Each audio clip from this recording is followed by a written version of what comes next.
So we're talking about percent of increase and decrease.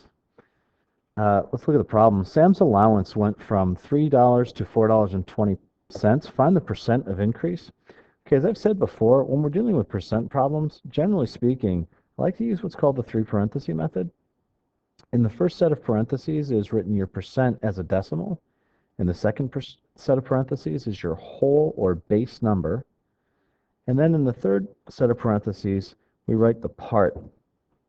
When we're looking for percent of increase or decrease, it's really important that we know the amount of the amount of increase or decrease.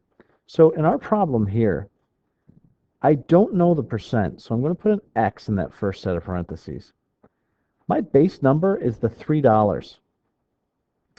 And the part then is the amount I increased. It's not $4.20. If I'm looking for the percent of increase, I need to know the amount of increase. In this case, it's $1.20. I'm going to write 1.2 just to shorten that out. Again, the reason I like to use the three parenthesis method is that I can rewrite it as a linear function.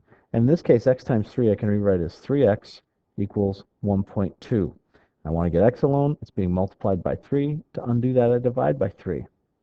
When I divide by 3 on both sides, now it's time to grab a calculator. I'm going to take 1.2 divided by 3, although you could do that in your head.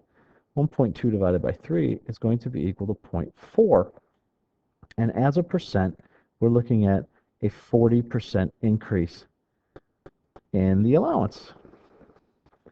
Okay, so the number one most common mistake kids will make is that they will put $4.20 there. $4.20 is where you land. It's where you end up. It is not your amount of increase, so it doesn't belong in this problem. Now, percents of increase and decrease, a lot of kids think that percents in general are typically below 100%. That's not always the case. As in this next problem, find the percent of increase from 60 to 300. So again, I'm going to write down my three sets of parentheses.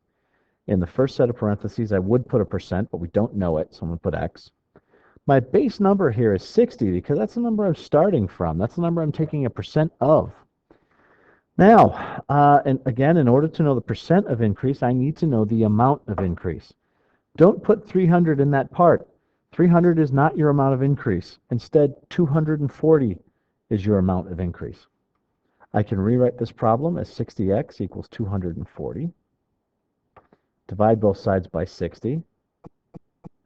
And again, you could grab a calculator, but what's the point? 6 goes into 24 4 times. We tack on a 0. We're looking at 40. No, we're not. We're looking at 4. So let me erase that 0. The important thing here then, 4 represents what as in terms of a percent? Well, when we get x equals 1, we're thinking 1.0, that's 100%. So then x equals 4 is really 4.0, and that leads us to think that this is a 400% increase. And that's actually the answer. If we go from 60 to 300, we're looking at a 400% increase.